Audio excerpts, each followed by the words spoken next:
Good morning student.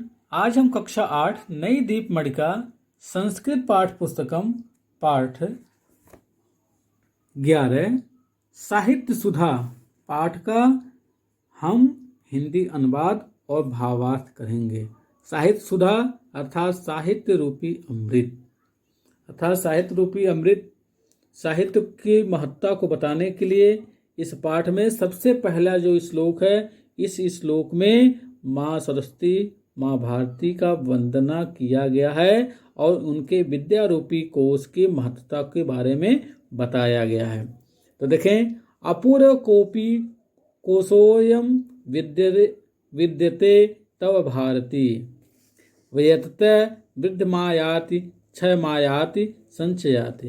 अर्थात माँ सरस्वती, माँ भारती के विद्या रूपी जो खजाना है, उस खजाने की विशेषता बताते हुए इस पंक्तियों में कहा गया है, अपूर्व कोश, इस संसार में हे माँ भारती, हे माँ सरस्वती, इस संसार में कोई ऐसा खजाना नहीं, तुम्हारे विद्या रूपी खजाने के समान कोई ऐसा खजाना नहीं है जिस खजाने से हम जितना खर्च करें उतना ही वह वृद्धि को प्राप्त करता है, अर्थात उसमें उतना ही वृद्धि होती है, और जितना ही उस विद्या रूपी धन को बचाया जाता है उतना ही उस विद्या रूपी धन का ह्रास होता है, नुकसान होता है। दूसरा देखें, साहित्य संगीत कला विहीन, जो मनुष्य साहित्य संगीत और कला से विहीन है, अर्थात जिस मनुष्य के पास ना साहित्य है, ना कला है, ना संगीत है, वह साक्षात पशु पुच्छ विषाणहीन है। तीर्ण खादन जीवमान तत् भागधेयम परम पशु नाम। अर्थात वह साक्षात पशु के समान, उस पशु के समान है जिस पशु के पास ना पूंछ है और ना सींग है।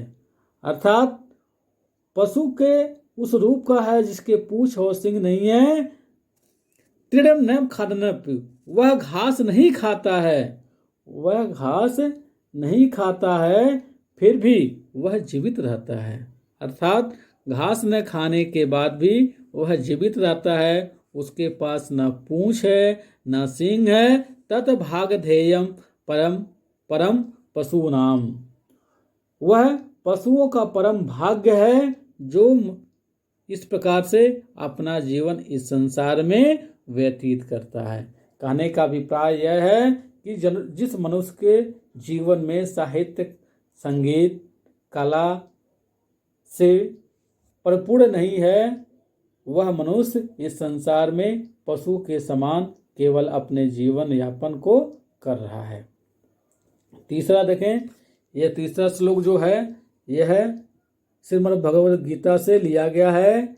जब महाभारत के युद्ध में अर्जुन को अपने भाइयों और अपने परिवार के लोगों को देखकर मोह उत्पन्न हो गया था, तब श्री कृष्ण ने धर्म की परिभाषा बताते हुए कहा था, यदा यदा हि धर्मस्य ग्लानिर्भवति भारत अभ्युत्थानम अधर्मस्य तदात्मानं सृजाम्यहम् परित्राणाय साधूनां विनाशाय च दुष्कृतं धर्म संस्थापनाय संभवानि युगे युगे। अर्थात हे अर्जुन, जब जब धर्म इस संसार में धर्म की हानि होती है, उसका अपमान होता है, तब तब मैं धर्म अभ्युत्थानम धर्मस्य, तब तब मैं धर्म की स्थापना करने के लिए अपने आप को प्रकट करता हूँ, अर्थात मैं जन्म लेता हूँ। परित्राणाय साधूनाम विनाशाय च दुष्कृता, और जो सज्जनों का परिहास करते हैं, सज्जनों का अपमान करते हैं, उन दुष्टों का विनाश करने के लिए और पुनः सज्जनता को स्थापित करने के लिए, धर्म की स्थापना के लिए मैं हर जन्म में हर बार अपने आप को प्रकट करता हूँ, अर्थात जन्म लेता रहता हूँ। इसलिए तुम्हारे मन में जो धर्म के प्रति लेकर प्रश्न है तुम धर्म के प्रश्न को छोड़ दो, धर्म की स्थापना करना मेरा कर्तव्य है, इसलिए धर्म की स्थापना के लिए तुम मुझ पर छोड़ दो। दूसरा देखें, दूसरा भी जो चौथा दिया हुआ है, यह चौथा भी उसी गीता का ही श्लोक है। इसमें कर्म की महत्वता को बताया गया था। जब अर्जुन ने अपने गांडीव को रथ पर रख दिया, तब श्री कृष्ण ने कर्म की महत्ता को स्थापित करते हुए अर्जुन को उपदेश दिया कि कर्मण्येवाधिकार वस्ते मां फलेषु कदाचन। अर्थात हे अर्जुन, कर्म करना ही तुम्हारे अधिकार में है, उसके फल प्राप्ति तुम्हारे अधिकार में नहीं है। अर्थात तुम उसके फल की चिंता ना करो। मां फल कर्म फलेषु भूतम माते संगो सत्कर्म। अर्थात हे अर्जुन, तुम जो कर्म के फल के निमित्त कर्म कर रहे हो, उस निमित्त से तुम्हें कर्म का फल प्राप्त नहीं होगा। तुम कर्म को उसके फल पे निर्भर ना रहो। अर्थात तुम केवल अपना कर्म करो, उस कर्म का फल उस कर्म के अनुसार मिलेगा। कर्म से निमित्त होकर ही तुम काम करो, फल के निमित्त होकर कार्य ना करो। अर्थात कर्म में आप आसक्तिहीन ना हो, इसलिए तुम अपना कर्तव्य करो और युद्ध के लिए तैयार हो जाओ। ये मत सोचो कि इस युद्ध में तुम्हारा जय होगा या पराजय होगा, कौन जिएगा कौन मरेगा, कौन जीतेगा कौन हारेगा। तुम केवल अपना कर्म करो। तुम अपना कर्म करने के लिए आए हो, इस संसार में उसके प्रतिफल को आसक्त करने के लिए नहीं आए हो, इसलिए तुम आसक्तहीन ना बनो।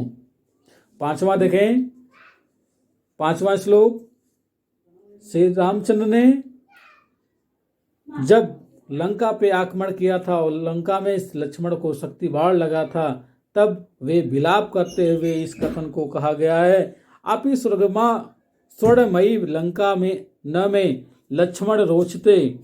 अर्थात हे लक्ष्मण, यदि किसी का देहावसान होना है तो उसे अपनी जननी जन्मभूमि पे ही देहावसान करना चाहिए। अब इस स्वर्णमयी लंका, जबकि लंका स्वर्णमयी भले ही हो, अर्थात हे लक्ष्मण, स्वर्ण की लंका भी मुझे प्रिय नहीं है। अर्थात यदि मैं तुम्हें खो दूं और स्वर्ण की लंका हमें मिल जाए तो वह मूल्यहीन है, उसका कोई मेरे लिए मूल्य नहीं है। मैं यहाँ से जाने के बाद अपनी माँ और जन्मभूमि को क्या मुंह दिखाऊंगा, क्योंकि जननी जन्मभूमिश्च स्वर्गादपि गरिष्यति। जो जननी होती है, जो माँ है और जो जन्मभूमि है, वह स्वर्ग से भी ऊंचा स्थान रखती है। इसलिए तुम मेरे ऊपर कलंक ना लगाओ। अर्थात अपनी मूर्छा को त्यागो और जाग जाओ, क्योंकि तुम्हारे मृत्यु के बाद स्वर्ण की लंका भी मेरे लिए तुच्छ है। यहाँ पे स्वर्ण का मोल नहीं है, बल्कि अपने प्रियजनों, अपनी जन्मभूमि, अपनी माँ की मूल्यता के बारे में बताया गया है।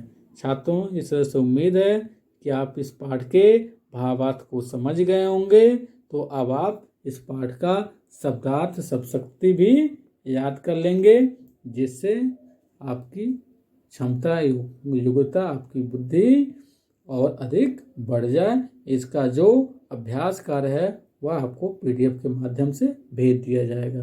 धन्यवाद।